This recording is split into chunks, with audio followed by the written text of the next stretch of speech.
Ito ang Tagalog Recap. Ngayong araw ay ipapaliwanag ko sa inyo ang kwento ng isang action, sci-fi at horror film na Cold Skin. May mga spoilers, kaya ingat. Hindi tayo nagiging malayo sa mga kinasusuklaman natin. Dahil dito, hindi tayo magiging tunay na malapit sa ating minamahal. Patuloy ang nakakatakot na pag-iisip ng binatang Ingles habang siya ay tumutulak patungong South Atlantic Island upang magtrabaho bilang meteorologist. Nilapitan siya ni Kapitan Axel at sinabi sa kanya na malapit na sila. Noong Setyembre 1914, sa wakas ay nakarating sila sa isla kung saan walang nakaabang para bumati sa kanila. Ang binata ay ipinadala upang palitan ang isa pang meteorologist na nakatalaga sa isla. Sinamahan ng kapitan ng binata upang hanapin ang dating meteorologist at tiyakin na ligtas siya. Nakarating sila sa isang parola at kumatok dito, ngunit walang sumasagot. Pinilit ng binata na buksan ang pinto at natagpuan ang nag-iisang tao sa isla, si Gruner, ang signal technician na malamig na bumati sa kanilang dalawa. Nang magtanong ang kapitan tungkol sa dating opisyal na nakatalaga sa isla, sinagot sila ni Gruner na ang lalaking hinahanap nila ay namatay sa typhus. Si Gruner ay tila hindi nababahala sa kanilang presensya at naglakad ito ng hubot-hubad, kaya inis na umalis ang kapitan at binata sa parola. Nang magpaalam sa kanya ang kapitan, gumalagala ang lalaki sa isla habang iniisip nito ang kanyang magiging bagong tahanan. Tulad ng naunang weather official, kailangan niyang manirahan dito sa loob ng 12 buwan bago siya palitan. Nang bumalik siya sa cabin upang ayusin ang kanyang mga gamit, nakita niya ang diary ng nakaraang meteorologist at ipinakita na ang kanyang pangalan ay Aldor. Sa loob, nakita niya ang mga sketch, isang larawan ng asawa ni Aldor at ang guhit ng parola habang may mga kakaibang nilalang sa tabi nito. Kinaumagahan, nakakita siya ng kakaibang mga bilog na bato sa buhangin.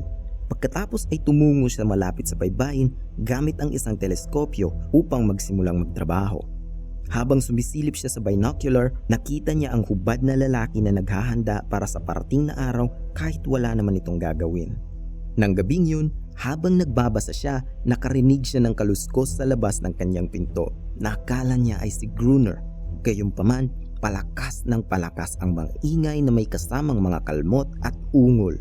Maya-maya, may sumulpot na kamay ng reptilya sa ilalim ng pinto na agad niyang tinapakan, dahilan para mabalisa ang hindi nakikitang nilalang. Nang makarinig siya ng mas maraming ingay, nagtago siya agad sa ilalim ng sahig habang sinusubukan nilang pumasok sa kanyang cabin. Nang huminto ang mga yabag, tumingin siya sa isang maliit na butas sa pintuan ng sahig. Sumilip din ang nilalang na naging dahilan para tusukin niya ng kutsilyo ang mga mata nito. Dahil sa takot, nagkulong siya sa ilalim ng sahig buong gabi. Tinawag niya si Gruner kinabukasan at nakiusap na papasukin siya sa parola, ngunit tumanggi si Gruner. Kaya bumalik siya sa kanyang cabin at ginugugol ang buong araw upang patibayin ito. Gamit ang natagpuang rifle sa mga bagahe sa cabin, pakiramdam ng lalaki ay handa na siyang makipaglaban sa mga hindi kilalang nilalang. Dumating ang gabi at ang mga halimaw ay nagsimulang lumitaw mula sa kadiliman at dahan-dahang papalapit sa kanyang cabin. Inaayos niya ang sarili habang isa-isa silang pinagbabaril. Sa kalaunan ay wala siyang pagpipilian kundi ang gumawa ng apoy dahil napakarami nito. Ang apoy ay naging dahilan upang siya ay makatakas, ngunit kasabay nito ay ang pagkasunog ng kanyang cabin. Tumakbo siya palayo sa nasunog niyang bahay. Mabuti na lang at umuulan bago tuluyang masunog ang buong lugar. Nang sumunod na araw, nakita niyang paalis si Gruner mula sa parola at maingat na sinundan siya pababa sa mga bato. Nang tatambangan na sana niya si Gruner, isang asul na babaeng nilalang mula sa dagat ang umatake sa kanya at tinutukan niya ito ng baril.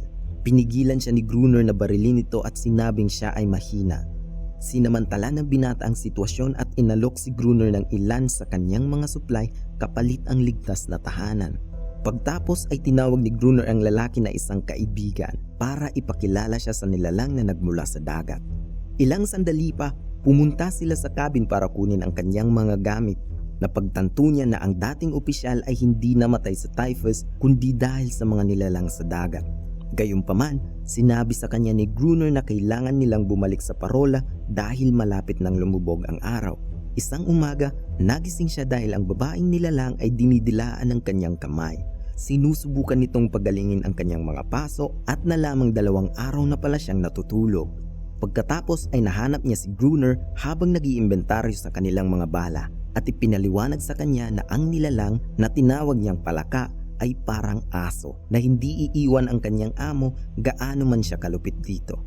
Ang binata ay tumitig sa kanya ng may pagkamangha na bighani sa kanyang pag-iral at nagbigay sa kanya ng impresyon na ito ay naiiba sa mga umatake sa kanyang cabin.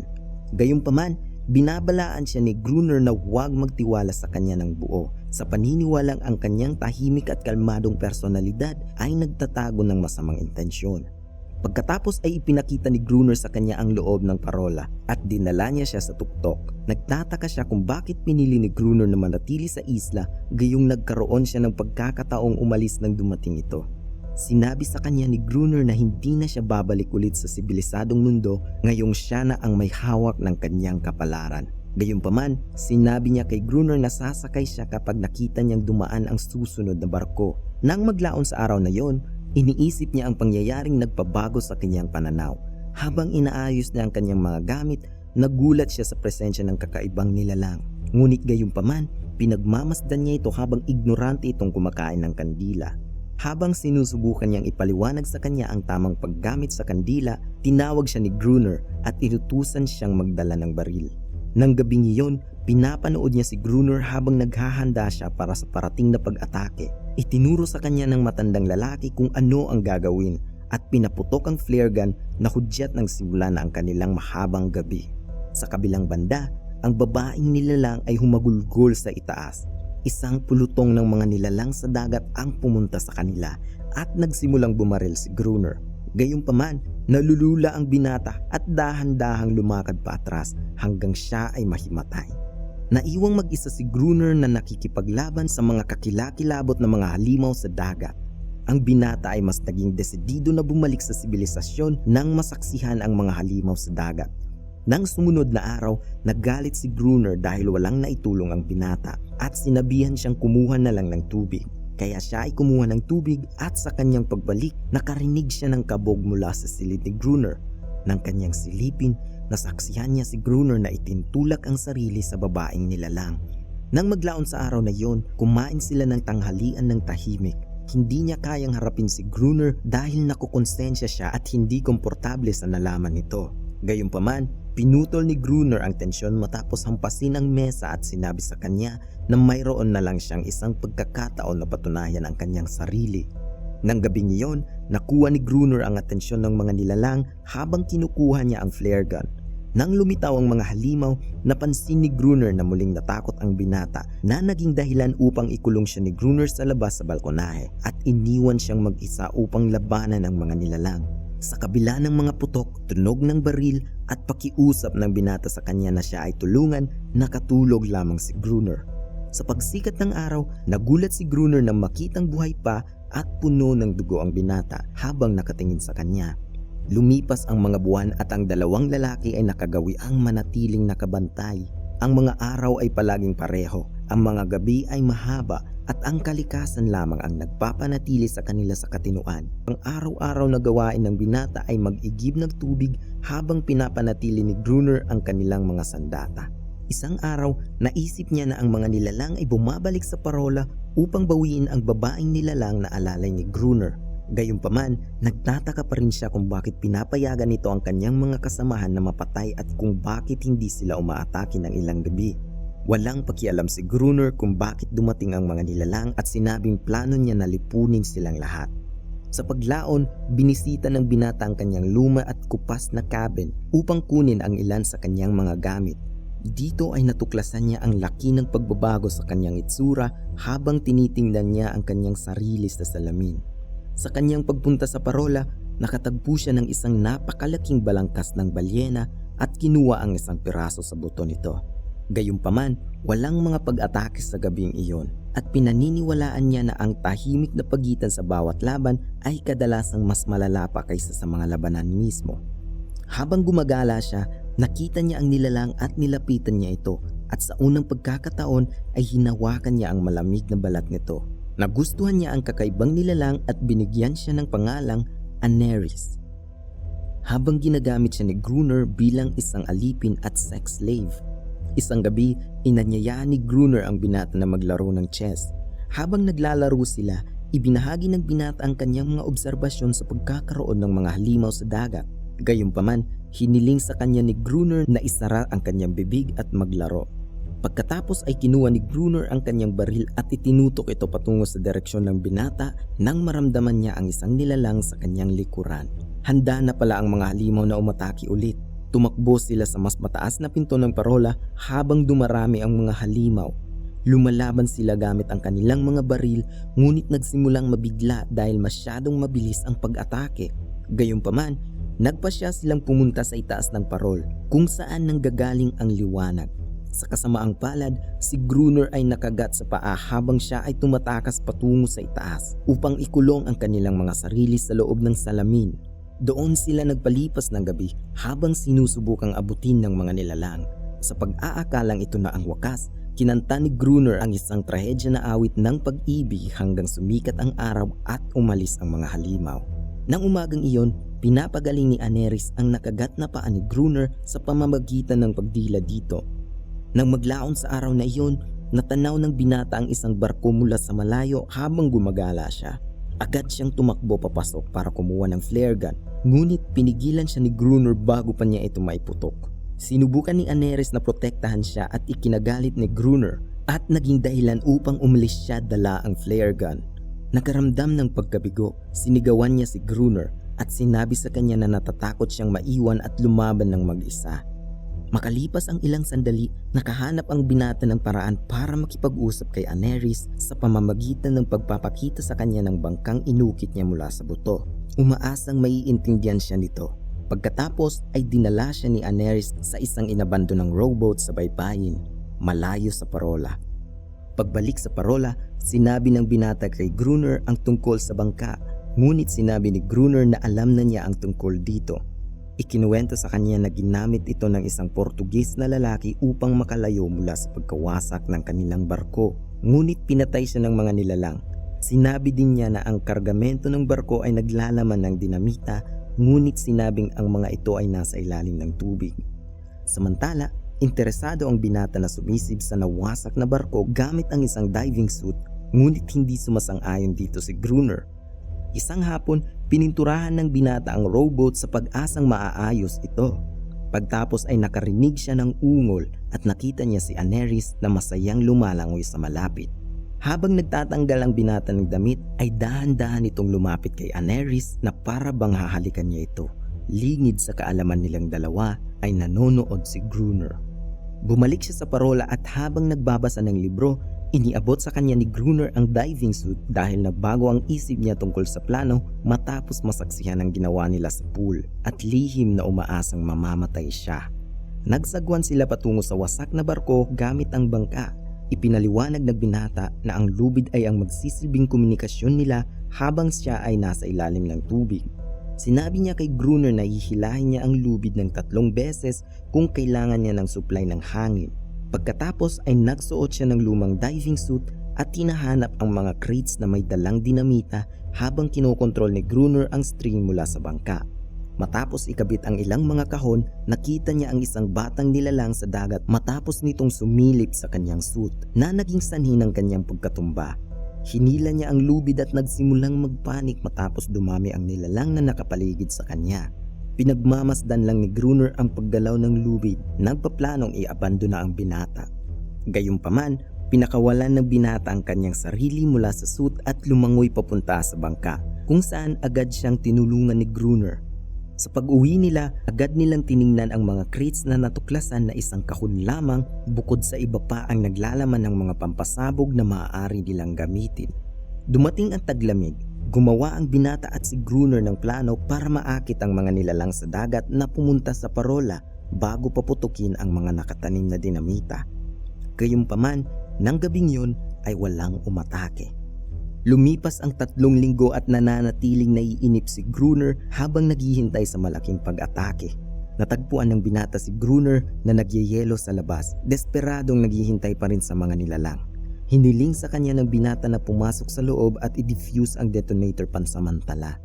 Isang beses, Habang inaantay nilang dalawa ang huli ni Anerys para sa kanilang tanghalian, natuklasan ni Gruner na nag-uwi siya ng starfish sa halip na isda. Sinipa niya ito at sinisi siya sa pagsabi sa kanyang mga kauri ang tungkol sa kanilang mga plano. Pagtapos ay hinawakan ng galit na lalaki ang damit ng binata at sinabi sa kanya na ang kanilang bagong plano ay iwanang bukas ang pinto upang maakit ang mga halimaw na pumasok sa loob at maisagawa nila ang kanilang plano. Nang gabing iyon, iniwan ng binata na bukas ang mga pinto. Pumunta si Gruner sa itaas, naghahanda na pasabugin ang dinamita. Ilang oras na silang naghihintay at tila hindi sila aatakihin ng mga nilalang. Kasunod ng mga haka-haka niya, kinaladkad ni Gruner si Anerys sa tabi niya at pinilit itong paiyakin sa pag-aakalang maaakit nito ang mga nilalang. Samantala, isang nilalang ang umatake mula sa isang pintuan.